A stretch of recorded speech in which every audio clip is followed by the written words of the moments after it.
to share it with you. And the reason we're doing this series is because what we want to try to do as a culture, as a community, is we want to love Jesus well. We want to love him back well because of the love that he gave for us. The more I get to know Jesus, the more I get to know who he is, what he's done, how much he cares for us, the more I find that I want to love him back the best that I possibly can. Now, I'm not talking about earning God's love, because we've already earned God's love. If you're breathing, if you're sitting here, God loves you. That's the way that it is. And maybe you're not a Christian and you're here and you're kicking the tires of this whole Christianity thing. Honestly, you picked a great weekend to come. You picked a great day to be here, because the principles that we're about ready to talk about not just help you practically in everyday life, but in a great way, if you're a Christian, they will help you to love Jesus back well. And so the principle we're going to be talking about is a practical principle of a guardrail.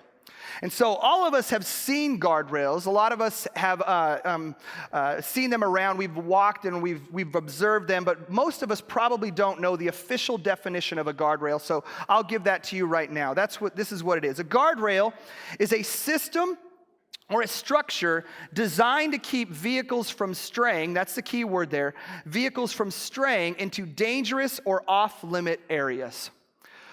The sad thing about a guardrail is nobody really notices them. Nobody pays attention to them, absolutely whatsoever. By the way, they're everywhere, all over the place, but nobody actually sees them. When was the last time you were on a Sunday drive and your spouse, looked out the window like, oh my gosh, check that out. Isn't that guardrail? Look at it. It's so adorable. Oh, it's beautiful. Look at that guardrail. We don't do that. And the reason we don't do that is because we don't notice them. They sit quietly, silently alongside of the road, unnoticed, unappreciated, and overlooked. That is, until we actually need one. And in that moment, when we need a guardrail, we thank God that they were actually always there. And so let's talk about where they actually are. Physical guardrails. We're going to start with the physical, actual guardrails. Typically, you'll see guardrails in 3 locations. The first place you'll find them is around bridges, because bridges have very, very small margin for error. Second place you'll find them is in medians. Medians are these areas where we drive extremely close to people moving in the opposite direction of us, typically at high rates of speed. And the third place you're going to find them is around curves, bends, or unexpected changes inside of the road. All right, now here's what I find so interesting. This is the part that's fascinating about a guardrail and where they're located. A guardrail is not actually placed, built, constructed in the most dangerous part of the road. In fact, think about that. A guardrail is not placed, the point of a guardrail is not to say don't drive on this particular piece of real estate. It is the real estate that is just beyond the guardrail that is the actual point of danger. Does that make sense? And so a guardrail is placed 2 to 3 feet in front of actual danger. So theoretically speaking, we could rip up all the guardrails across this city and we technically would have more room to drive. Now, I don't suggest that we go and do that, because the city of Kirkland would not be too pleased, just like they weren't too pleased when I grabbed this one behind me. But that's what they're there for. They're located 2 or 3 feet before actual danger. All right, so let's talk about the purpose, the whole idea, the concept, the design of why they are there. And it's really simple. A guardrail is to create, the purpose of it is to create a small accident right here to avoid a larger accident over there. The idea is that you will do less damage to your car, less damage to your body, less damage to yourself if you were to hit or bump up against a guardrail here than if you were to actually go past it and land in that cliff, in that ravine or that ditch. And so the idea of that is that it's supposed to create a small accident there to avoid a much larger accident that could have and probably would have happened if that guardrail wasn't there. That is what guardrails are designed to do. And so for the next 2 weeks, we're going to talk about this concept, this idea of guardrails, not just as it pertains to driving, because obviously that is pretty apparent, but we're going to talk about it and how it would pertain and how it would fit into other areas of our lives. Because here's what I know. Here's what I know about me, and here's what I think I may know about you, and that is this. Our greatest regrets, chances are, my greatest regrets, your greatest regrets, probably could have been avoided. If the financial regrets, the emotional regrets, the physical regrets, probably even professional regrets, probably could have been avoided and would have been avoided if guardrails were in place. That marriage, your marriage that you ran into a ditch, or your children who you ran into that embankment with, or maybe even your relationship with God where you veered off and you went off that cliff or off that ravine, probably could have been bypassed if guardrails were in place. King Solomon says this. He gives us some advice in Proverbs 4. He says, above all else, guard your heart, for everything that you do flows from it. Above all else, first and foremost, he's saying guard our heart. Solomon is considered by many to be the wisest man to ever walk the planet. And he is pleading with us to guard our hearts, because Solomon knows, as God knows, and as we instinctively know, that everything that happens, everything that we do, it comes from right here. It flows from our heart. Our heart is so important. Therefore, we must protect it. We must guard against it. We must put guardrails of steel around our hearts. Guys, we do this with so many other things in our lives. When you leave your house, when you walk away from your car, do you lock it? Absolutely. Why do you lock your house? Why do you lock your car? You do that because you value what's in your house. You take preemptive action to do something about it before something bad happens, like a thief comes in. It's the same thing with our phones. We love our phones, so what do? We put a cover around it, a protector. We don't want anything to happen to it, so if we drop it, it won't break. It's like when my mom, when she would stop the car super fast, she would go whoosh, just like this. The little mom seatbelt would pop out and she would stop me. I don't know how effective it was, but instinctively, she would want to protect me in that situation. And friends, I'm saying our hearts are way too important to not be protected. And so we need to guard our hearts. That's why guardrails are so important. Okay, so with that being said, what I'd love to do is I would love to propose a new definition of guardrails. And I absolutely stole this from another pastor because that's what pastors do. And so the guy's name is Andy Stanley, and just in case he's ever listening, which he never will, first off, hi, Andy. I love you, dude. It's amazing. But second of all, this is what he has to say about personal guardrails. He says a personal guardrail is a personal boundary of behavior that becomes a matter of conscience. A personal boundary of behavior that becomes a matter of conscience. So let's break this down. Personal, let's start there. You choose your guardrails for you, for your personal boundary. Not for your neighbor, not for your nephew, and definitely don't try and do it for your spouse. Okay? These are your personal guardrails for your specific situation.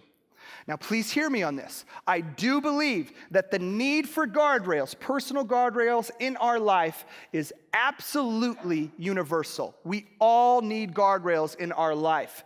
But it is the placement of those where it moves from being a public thing to being a personal thing. So let's talk about that placement. For a physical guardrail to be effective, where does it need to be located? 2 to 3 feet before actual danger. It is the same principle when it comes to personal guardrails. We need to place our guardrails in front of temptation. Solomon said this. He said, the wise see danger ahead and they avoid it, but a fool keeps going and gets into trouble. Friends, if temptation is 10 steps ahead of us, I don't know why we have the tendency to go 9.5 before we decide, I think I should probably do something. What we're supposed to do is take action early, because if we take action early against temptation, then temptation doesn't have a chance to take us out. That's the wise thing to do, and that's why placement is so critical. It must be in front of temptation. And the last part is probably the part that matters the most, and that is this. These boundaries that we set, these personal standards of behavior, need to become a matter of conscience. In other words, let me explain this. When we violate a standard that we set, that should bother us. That should bother us internally. When we cross a line that we created, we should be upset because of that. We should feel bad that we actually bumped up against one of our guardrails. Now, here's the key. Did we actually sin? Did we do something really wrong? No, that is on this side of the guardrail. But our conscience should be so locked into that we would respond almost the same. We would freak out. Alarms should go off inside of our head. Flags should be waving because we bumped into our guardrail. Let me give you an example.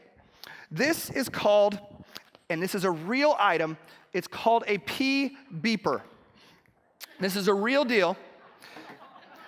Children will wear this to help them to prevent them from wetting the bed. So this really happens. And I just want you to know, the only reason I know about it is not because I had plastic sheets as a kid or that I actually need one. And now that we've said that and we all believe that, we continue. Okay? So here's the thing. What this happens here, this is a little device that is placed in it's a sensor that's placed in a very sensitive area of where someone would be. And so if water were to accidentally leak out in the middle of the night, what will happen is if water does that, an alarm will go off. And this alarm is set by your head. And so when it goes off, I don't know about you, but that would freak me out. So catch this. It's really, I got to shut it off. Man, there we go. Catch this. It is creating it's allowing a small accident to happen in order to prevent the full bed from being wet. All right? It is to prevent a larger accident. So a little water, it got a little damp at night, but that freaked you out, that your conscience was locked into it. You woke up, and it wakes you up to what's in front of you. Same thing with a guardrail. When you hit a guardrail, your conscience should be awakened and the reason it should be awakened is because we can't wait until all of a sudden we fall into that situation, the big thing. And when we fall into the big thing, it's too late by that point. And so we set these guardrails to help us not just be attuned to what's over there, but what's attuned to here. And then that helps us from actually falling into the ditch, falling into that situation that we can't seem to get out of. Does that make sense? Because here, remember, our greatest regrets, spiritually, physically, morally, ethically, whatever it is, most likely could have been avoided if our conscience was locked in, not just tuned into what was there, but was tuned into a personal boundary that we set up ahead of time, a guardrail. And so speaking of guardrails, is there anything about these in the Bible? I'm going to tell you right now, there's no word guardrail in the Bible. But there is a great example of guardrails or a lack of guardrails in the Bible. And Solomon talks about this. King Solomon, again, one of the wisest men in the world. And what he's doing is he's standing by his window one day and he notices a situation happening down out of his window. And what he does is he observes it, and then he brings his son together and he writes this down and he gives his sons a warning based on what he actually saw. So here's what it is. Proverbs 7 verse 6. We'll walk through this whole story. It says this, while I, and this is Solomon, was at the window of my house looking through the curtain, I saw some naive young men, and one in particular who lacked common sense. The word naive basically means that they weren't fully aware. They didn't recognize that they were standing on the edge of the cliff, but they were standing on the edge of a cliff. And then Solomon, from this group of naive young men, zooms in on one guy individual who apparently is not the brightest crayon in the box. Solomon continues. He says this guy, was crossing the street near the house of an immoral woman, just strolling down the path by her house. Now, it was at twilight. It was at twilight in the evening as deep darkness fell. The woman approached him, seductively dressed and sly of heart. Now, for us reading this, we kind of all see where this is going. We see the writing is on the wall. This is like a Shark Week attack, a classic Shark Week attack. The Jaws music starts to play, everything turns into slow motion, and the predator is now about to take her prey. And it's sad, really, because at the end of this story, as you'll see, it does not turn out good for that young man. But it could have been avoided if some guardrails were in place. There's so many missing guardrails that were in just those few verses that if they were in place, his eventual, which it actually says he eventually dies, his death would not have come. And so let's talk about what those missing guardrails were from that situation. The first thing is this, is he hung out near her house. Solomon tells us that this girl has a reputation, and I don't believe it's a reputation for being like the best baker in the neighborhood. She has a reputation, and so this guy purposely passed through here. It says he strolled outside her house, which is obviously flirting with temptation. And so, for example, if you're trying to lose weight, and I'll be honest with you, I'm trying to lose weight. That's what I'm doing. So I'll run in the mornings, and I have choices of which direction I can run. And one of those choices could possibly be running past a donut shop. And I love donuts. You know, you give me an apple fritter and I'm your friend. That's how it works. But I could say to myself, I'm just going to run by it. You know, no big deal. I'm just going to go by it. I'll just take a little jog. And I start off with my morning night jog. I'm not going to actually eat anything. I mean, that's ridiculous. I'm on a diet. I would never do that. And so you get down there and finally you just stop outside of that place like, wow, that smell. Woo, this is good. I love that smell. I love the smell of fresh donuts. Man, it's better by the door. Oh man, this guy just opened the door. Hey, do you want to come on in? Oh, he's holding the door for me. I don't want to be rude. So I guess I'll just step on in, no problem. And you're inside of there and you're like, okay, I know I'm in here, I shouldn't be in here, but it's not like I'm gonna have a donut. Oh, free samples, thank you. Okay, they're free, might as well. The next thing you know, you've eaten 17 donuts and you're on a diet. Friends, we've got to be smart about this. We've got to be smart about where we put our path. All right, where we put our path. He hung out near her house. Earlier in Proverbs, Solomon says, keep to a path far from her. Do not go near the door of her house. And this is obviously common sense. It seems like common sense. But as common sense as it seems, it's way too common. It happens all the time. As I've counseled people, as a pastor, as a shepherd in the student ministries, man, I counseled so many students who are just like, well, I don't know, I want to go get a donut, you know. All the time, it's so common to put ourselves in an environment of temptation. It's sad, really. Second thing this guy did is he was out too late. Second guardrail he missed, the other opportunity. He was out too late. It says, as deep darkness fell. Now, my mother told me that nothing good happens after 10 p.m.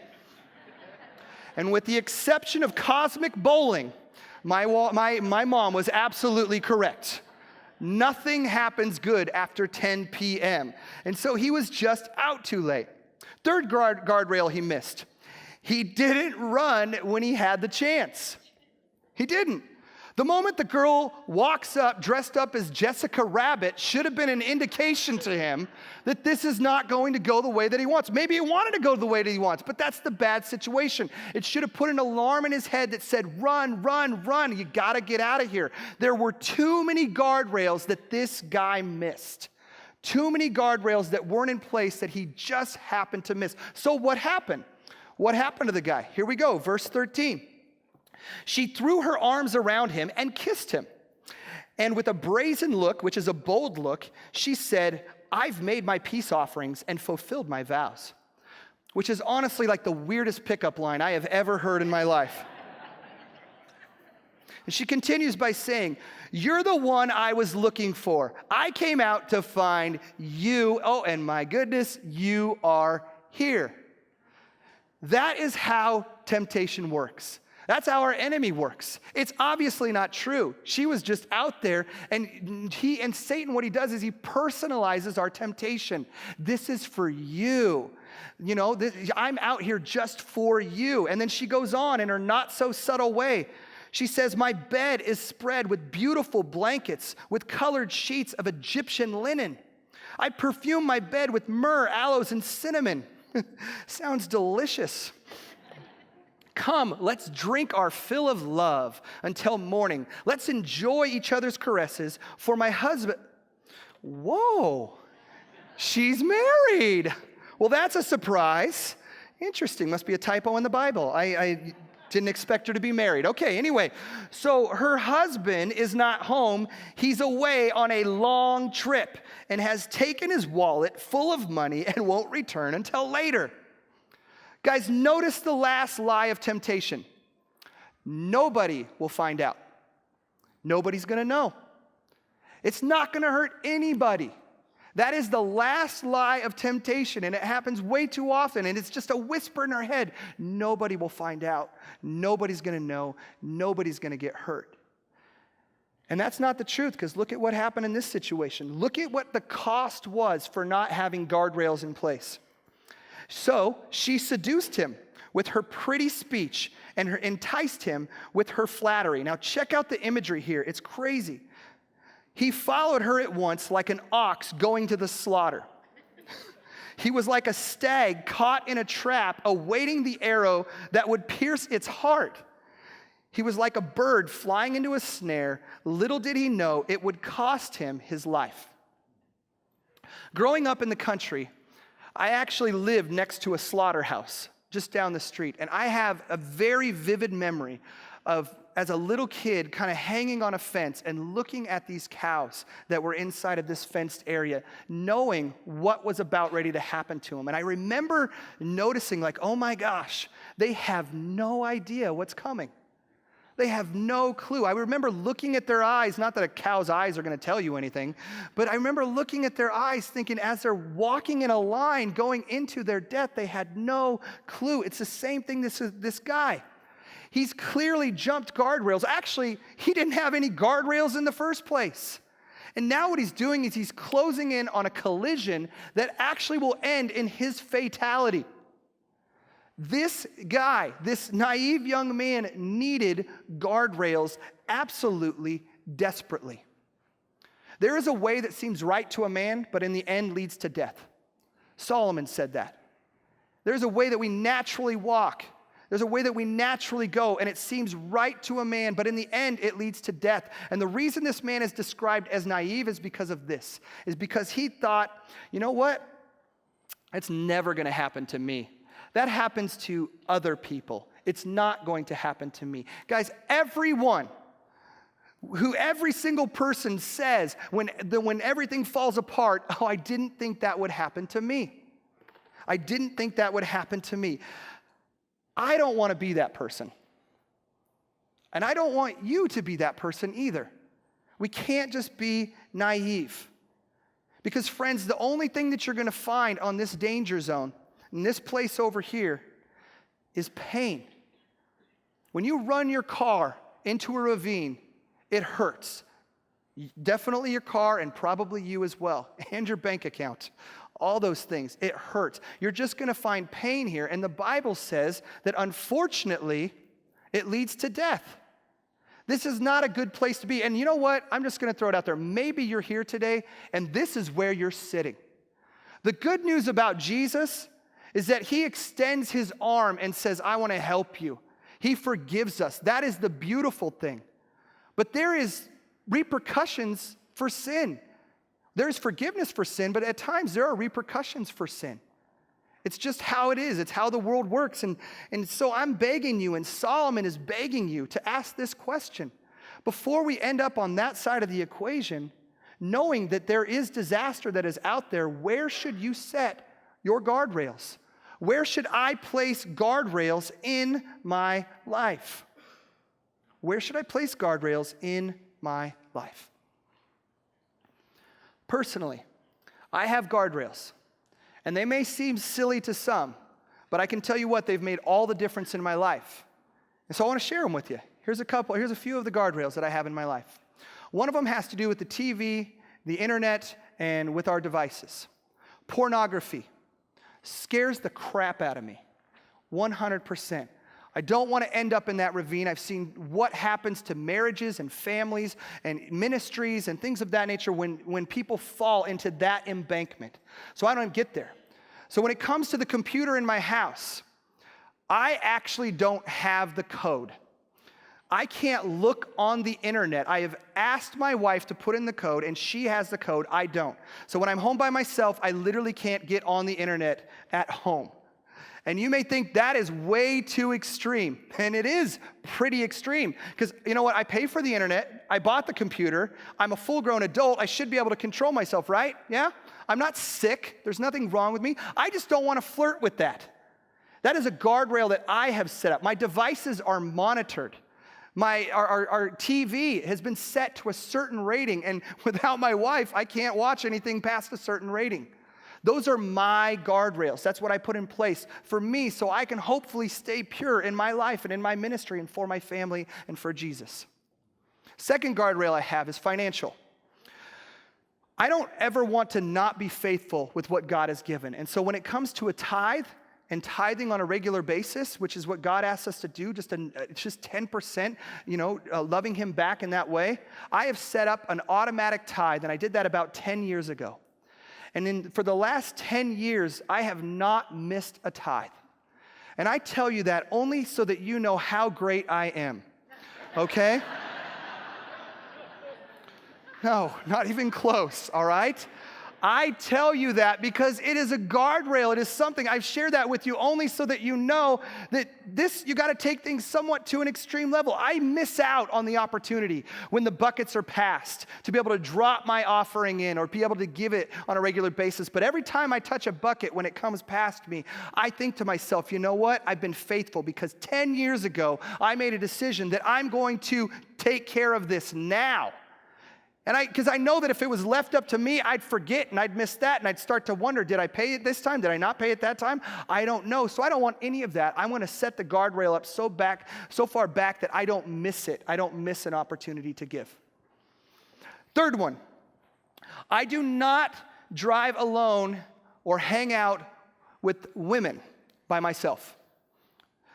I do not have anyone of the opposite sex with me. I don't go out to coffee. I don't do lunches with ladies. And it's not that I don't like ladies. You're all wonderful.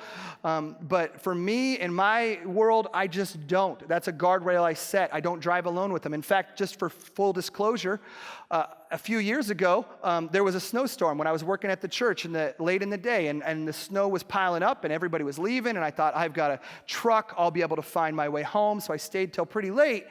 And there was another female that was actually in the church building, and it was basically just kind of us two left.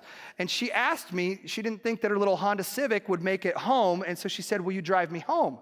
And I'm like, boom, you just need to know right there, that was like, bang, I'm hitting a guardrail. This alarms are flying in my head. And because of the commitment I made with God, I just didn't know what I needed to do. So what did? I did what any gentleman would do. I left her right there at the church, and I went home, and I went back to my wife, and I said, no, I didn't do that, okay? What I did is I called my wife, and I said, honey, this is the situation.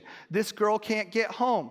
I'm going to take her home with your permission, if that's okay. It's going to take about this long, so I'll be home at this time.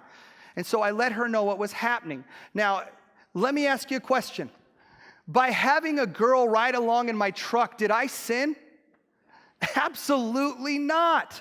Not even close.